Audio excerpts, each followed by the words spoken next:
BYU falls to Texas Tech 29-7. Mitch Harper, Kyle Ireland here in Lubbock, Texas, Jones AT&T Stadium.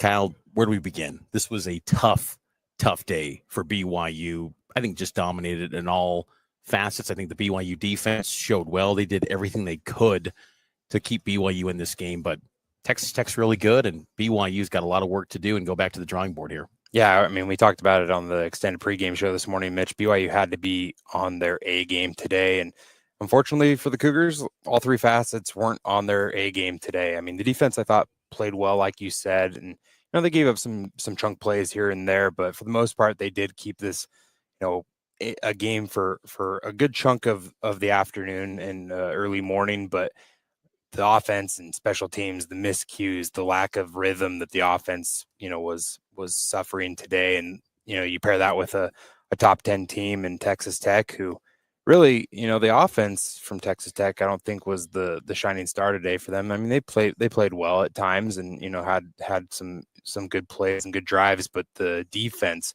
was outstanding from Texas Tech. They really the front seven prevented Bachmeier from winning this game or getting the game going for BYU. They really kept him in check. They made him look like a true freshman today. And then the secondary made it so that BYU wasn't able to stretch the field at all. And so BYU was really just limited. Texas Tech linebacker Jacob Rodriguez, you bring up that Tech defense, you got to start with him. 14 tackles for the day. He had a tackle for loss. He also had an interception on Bachmeier. Then he also had a fumble recovery on the backwards pass that Bear had in the fourth quarter. Rodriguez, there was chance of Heisman for him. But for BYU, they come out of the bye week, Kyle, and it just seemed a little shell-shocked to Texas Tech's speed and physicality. I think BYU is a physical football team, and the BYU defense was inviting that style of play. I thought the way that BYU's defense came out with the sacks, Sialia Sarah, Jack Kelly, and then Isaiah Glasker gets in the mix, I thought that was exciting to see from BYU, but the offense just had no answers. And remember, LJ Martin, not full strength. He plays in this game, and he only gets 10 carries in this game. And I asked Kalani Sitake in the post game if that was by design to only give him a limited amount of carries, or did he have a setback and he wasn't healthy enough to get more touches. Kalani noted that I can't even remember exactly what Kalani said in that answer. I'd have to go back and listen to it, but still BYU had no answers for Texas Tech defense. I thought their defensive front was excellent. I just think the athleticism and speed from Texas Tech, they're really impressive. They didn't have any sacks in this game. But, Texas Tech, to me, they were always around Bachmeier, making everything difficult for him. Actually, they had one sack in this game to BYU's 4, but it was a difficult day for BYU's offense, and they just never found their footing. And I think what's interesting, too, Kyle, is that they were down 13-0 at the half, and you thought, okay, they're still getting a little bit outplayed, but the defense was keeping them in the mix, and you're thinking, okay, Raider DeMooney gets that pass breakup to close out the first half. They get a red zone stand. You're thinking, okay, BYU's used to this spot. This is where they thrive. They'll go into the halftime locker room and, really make a run at this thing, but they never did.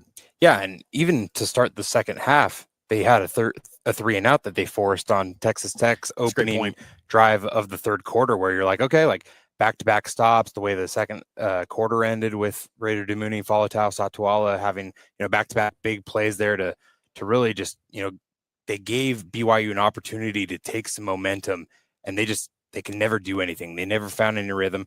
You mentioned LJ Martin, 1 carry for 4 yards in the second half. It's just not going to get it done when LJ finishes the game with 35 yards on the ground. And we've talked about it a lot. We always bring this up, but the season goes as far as LJ Martin will take you. And what was interesting, too, was Texas Tech completely erased Bachmeier's ability to have the quarterback draws up the heart of a defense. Bear has been feasting like an actual bear in the middle of defenses this year. Not this Texas Tech team with Lee Hunter in the middle. That wasn't going to happen. So when you don't have LJ Martin at full strength, it's a little bit concerning. And BYU's got to adjust and find different ways to really attack and have success offensively. It also doesn't help, too, Kyle. This BYU team, I think it highlighted the very thin margin for error this group has. They kind of, I don't want to say they live on the edge, but when they don't play complementary football, you can have outcomes like this. And one of the phases of the game for BYU was not good today at all. Special teams. You had a shanked punt, opening drive, Sam Vanderhaar. That Texas Tech starts on their own 40. BYU's defense rises up with the Cialia Sarah sack. They get the 3 and out. You're thinking, okay, all things equal, first drive's out of the way. BYU's going to get the ball back. Here you go. Go get the lead. Parker Kingston, muff punt. You can't have that happen. That was things that were happening earlier in the year when Kingston was banged up. That reared its ugly face again. Turnovers were costly. And what's interesting, too, is BYU has 3 turnovers, Texas Tech 0. BYU's defense held strong. Texas Tech only scored 6 points off those 3 turnovers, but still it felt like the momentum and any hope of BYU scoring first, because we know BYU is so good when they score first. That went out the door when Parker Kingston muffed that fumble or that punt. And you talked about this with Kalani Sitake. You asked him about, potential slow starts and that becoming a habit in the post game. You brought that up to coach, and it seems like in Big 12 play, Mitch, this is really becoming a habit with this team where, I think he may have been like, offensively, defensively, like what are we talking about with slow starts? But it's like as a team, like, sure. You think about the Colorado game, the way that game started defensively, and then like this game offensively, like it's not necessarily Iowa State 2 weeks ago. Yeah, it's not habitually with one side of the ball where it's just the offense that's having issues. It's like this team is finding a way to eke out wins, but they're not collectively as all 3 phases playing close to 60 minutes of football. You can't live in a space where you're always facing double-digit deficits. It's going to bite you eventually, and it did when you go up against a Texas Tech team that I honestly believe is one of the best teams in college football. I think Texas Tech offense wasn't perfect by any stretch. Even Baron Morton said in the postgame they didn't feel like they played their best game offensively, but BYU's defense, you got to give some credit to them. And I think if you want to say, does BYU pass an eye test? It's definitely defensively. I thought they responded well and did everything they could to really keep BYU in this game. But Texas Tech's got a defensive front that I think can go toe-to-toe with anyone. I really do. I think this is a group with David Bailey, Romello Height. They were as good as advertised, man. They are really good. And again, from the moment this game kicked off, David Bailey was just in the zip code, in the area code, hovering. That first play, he's generating a pressure. You're thinking this is going to be that type of day. BYU's offensive line had some struggles. Isaiah Jada had a couple penalties in this game. BYU as a team, 5 penalties for 37 yards. It was a tough day. Is there anything you'd come from this, though, and say that was a positive that BYU can build on going into another tough game next week against TCU? Yeah, you talked about the sacks earlier, Mitch. I thought that this was a nice performance from BYU's front 7 to be able to get home to the quarterback, because this Texas Tech offensive line, this offense as a whole is good. Like they had one bad performance this season. It wasn't that bad. I mean, they lost by 4 points to, Arizona State on the road, and it was with a backup quarterback. And so you take that one and you say, okay, like all things considered, that's quote unquote a good loss. And so, this is a good team that they played and were able to get a lot of pressure in the backfield. I thought, Isaiah Glasker and Jack Kelly, the bye week, the health problems those guys have had in particular this season, I thought that they, as a linebacker group, Sarah, they all looked good today. And then, Raider Dumuni comes back from injury today. And, I thought that he had a nice performance as well. It's just, defensively, they had their stars show up, but you think about Evan Johnson, Therian Alexander III, those guys had interception opportunities, and BYU has been a team that's been able to make those big plays when they've, had the opportunities presented for the most part this season. And today they weren't able to come away. And, it's a game of inches, and, it's cliche, but people say it for a reason. And it's like, Evan Johnson, it looks like an interception. He's waiting for that ball and the wind kind of carries it a little bit further. But if he attacks that ball there as opposed to waiting for it, was an interception at that moment due for BYU to gain some momentum in the first half. So it's just little things like that, where if BYU wants to get to where they hope to be in Arlington later this season, they have to be able to do that throughout the final 3 games of the regular season. BYU's defense only gave up 149 yards, but when you do dive into the numbers, the 2 running backs for Texas Tech combined for 198, 5.5 per pop. Cameron Dickey and Jacoby Williams. BYU's got to get better on the run defense. I thought that is an area where they've got to improve. Now, the final number, again, that factors in sack yardage and minus 47 for Baron Morton, but the running backs were having success for Texas Tech. Sure, and that was a bunch in the second half, Mitch. They only had 53 in the first half. They've got to get more stout there, and I think Also, too, they got to get some takeaways. And to Yeah. your point about Evan Johnson, I think that was a big miss. I think also, too, the wide receivers, they've got to help Bear Bachmeier. We'll hit on Bear Bachmeier here, but, JoJo Phillips, he comes back, first game since September 6th. He drops a pass. There was some passes where Bear, maybe it's putting Chase in a spot where he's got to go dive for a ball, but you got your hands on him. You got to go catch that football. Parker Kingston had a drop, obviously, that muff punt, and Parker got a little bit nicked up at the end of the game, about 2-minute timeout. He goes near to the sideline, fell to the ground, was being looked at by trainers. Kalani Satake said, Parker's going to be fine. He's okay. He just took a hard hit. But those are some areas, too, where BYU has to, get better. And I think the run defense is an area where I want to see continued improvement for this BYU defense. But on the talking point of Bear Bachmeier, 23 of 38 for the true freshman signal caller, first loss as a college player in his BYU career, 188 passing yards, 1 touchdown, 1 INT, completion rate of 61%, running the football, 11 carries, 12 yards. It was an eraser moment for Texas Tech in that defense against Bear. Your thought on how Bear played, and was this maybe too big of a stage for him as a true freshman, you think?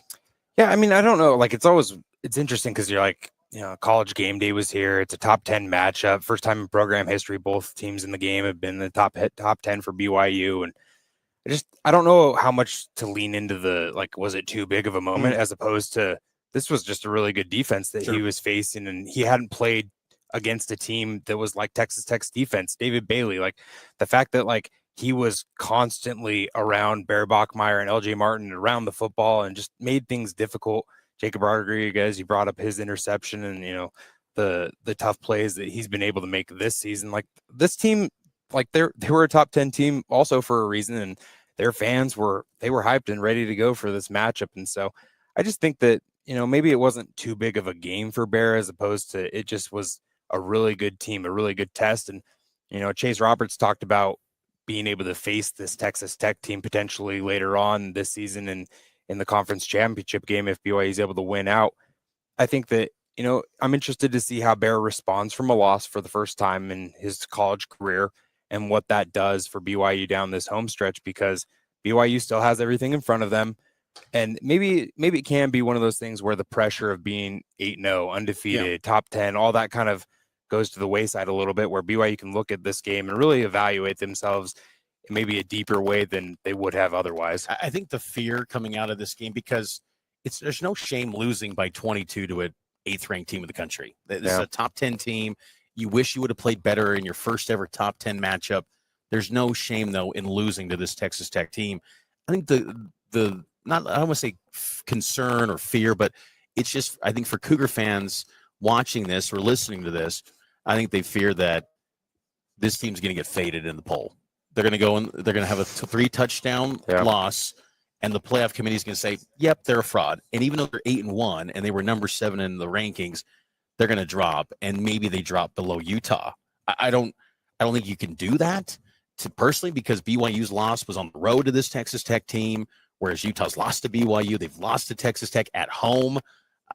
I feel like you still have to keep BYU above Utah, but I think that's kind of the worry. And was this the real BYU when you face top 10 competition, and this is what would happen in the playoff? I think that's kind of the concern. But I think, BYU can bounce back. I think they're better equipped to bounce back this year than they were last season. And because I felt like last year when BYU lost to Kansas, they were having, flashbacks to independence, and they kind of felt like it was independence where, one loss happens, all is lost. Nothing's lost here. You win your next 3, you're going to Arlington, and you're probably getting a rematch opportunity against Texas Tech, as you noted, and Chase Roberts said. So go take care of business and go win the game. But they got to respond with authority in this game. Now we're keeping tabs on TCU and Iowa State. TCU's down 6-3 as of this recording, 10:01 in the third. So we'll see what happens with that game. That's kind of an interesting score, honestly. But, I think this BYU team, I'm really curious to see how they respond. I like, though, what the defense did as far as that pass rush, as you noted. I think that was something that you can build on. But it never felt like there was a real chance for BYU to make a run outside of that brief moment at halftime after the Raider to Mooney pass breakup. But when the offense takes the field, first offensive series of the third down, and they go 3 and out, you're like, yeah, it's not going to be BYU's day. Yeah, I mean, there were just multiple times where it was just like, they had a chance to do something and they just didn't. And you think about the Parker Kingston muff punt there. Like, we've seen that already this season, and BYU's been able to respond from it. Like, BYU can't continue to do the same things, make the same mistakes, and expect the results to be positive in their favor over and over again, especially when it's the best team that they played this season. Like, you can't expect to capitalize on those mistakes in the way that you have in previous games when the competition is much stiffer, like it was this morning. But Mitch, I think that another point that I wanted to make that just popped in my head was there were just some confusing things as far as the coaching was concerned as well. Like, there were play calls that I thought were interesting where I'm just like, on a third down play, I'm like, why are you not running LJ Martin in this situation? Like, is the health of LJ Martin the reason why Aaron Roderick decided to do certain things on conversion type downs? Kalani Sitake decides to go for it on fourth down and short on his own 24, but then later on in that drive, they decided to punt for it. And that was about 12 yards down the field. So it was still kind of in that same It's just vicinity. like, when you're looking for momentum, like, when do you keep pressing? When do you keep being aggressive like Kalani tends to do?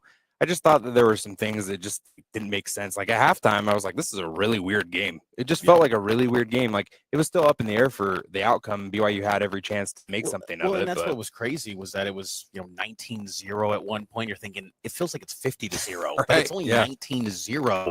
It's still, I didn't think BYU was going to win the game at that point, but still, it's like you're still within striking distance, and you've been a quick strike team. But a big thing too, when you don't get chunk yardage, you don't get big plays, you're not going to do much. BYU only had 4 big plays in this game, 3 big gains through the air, 1 big gain rushing the football, and that was only 12 yards with LJ Martin. So, I mean, the chunk yardage was non-existent. The biggest play was 21 yards, bare deep completion to Parker Kingston, and that was it. I mean, everything else was 19 yards and under. And that came in the fourth quarter. Yes. So everything before that was under 20 yards. And it's just like, you can't expect to have success and score a lot of points when you're just dinking and dunking down the field. And also, that's, again, a credit to Texas Tech's defense. But that just, again, highlights when BYU doesn't have those chunk yardage, this could happen, because this whole year they've always found answers, whether it's a 85-yard pass to Chase that goes nearly to the house against West Virginia, or some big play,